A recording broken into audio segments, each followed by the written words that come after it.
പരമേശ്വര, ഞാൻ ചെയ്ത പാപങ്ങൾക്ക് എന്റെ മരണമാണ് പരിഹാരമെങ്കിൽ അതെടുത്തുകൊള്ളൂ. എന്നാൽ ഇവൻ ജീവിക്കണം. ഇവന് വേണ്ടി കാത്തിരിക്കുന്ന ഇവന്റെ മാതാവിന് വേണ്ടി ഇവൻ ജീവിക്കണം.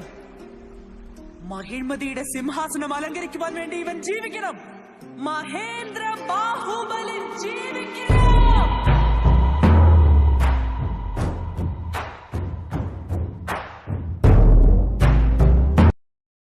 കാലകേയരുമായുള്ള യുദ്ധം അവസാനിച്ചു. ബാഹുബലിയും പൽവാൽ ദേവനും യുദ്ധത്തിൽ സമാന സാഹസങ്ങൾ പ്രദർശിപ്പിച്ചു. എന്നാൽ സ്വന്തം പ്രജകളെ രക്ഷിക്കുന്ന കാര്യത്തിൽ കാട്ടിയ നിഷ്കർഷയെ മാനിച്ച് ബാഹുബലിയെ മഹാരാജാവായി പ്രഖ്യാപിച്ചു. പ്രജകൾ സന്തുഷ്ടരായി. പട്ടാഭിഷേക സുദിനത്തിനു വേണ്ടി ജനസഞ്ചയം കാത്തുകാത്തിരുന്നു.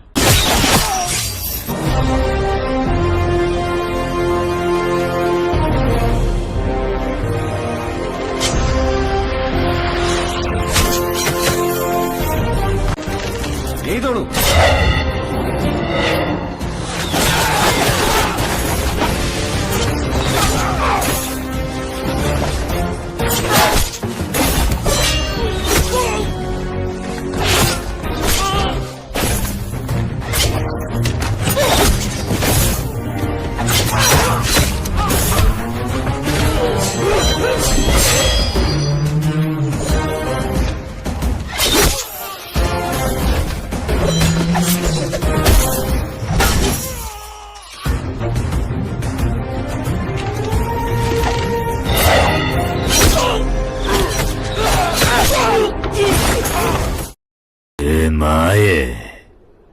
പ്രഭു, എന്തു കുരയ്ക്കാൻ വന്നതാ?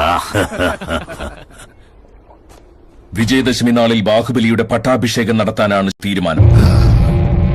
ആദ്യ ക്ഷണം അങ്ങേക്കെന്ന് കൽപ്പന. അന്നും ഇങ്ങനെ തന്നെ എനിക്ക് അർഹതപ്പെട്ട സിംഹാസനത്തെ എന്റെ അനുജന് കൊടുത്തു.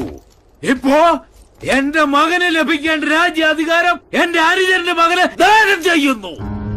കാലം ഏതൊരു ഭീരുവിനും വീരനാകാൻ ഒരവസരം നൽകാറുണ്ട്. ആ അവസരമാണിത്. ശ്വാസം തരുന്നവൻ ദേവൻ, ദീർഘിപ്പിക്കുന്നവൻ വൈദ്യൻ, ശ്വാസം രക്ഷിക്കുന്നവൻ ക്ഷത്രിയൻ.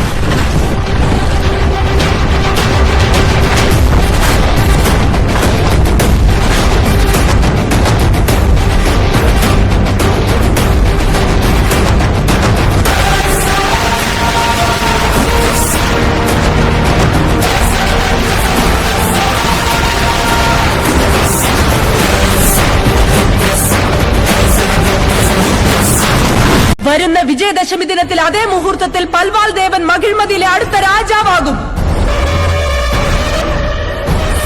ആ മഹാപട്ടാഭിഷേകം നടക്കും. ഇത് തന്നെ എന്റെ കൽപ്പന. എന്റെ കൽപ്പന രാജശാസനം.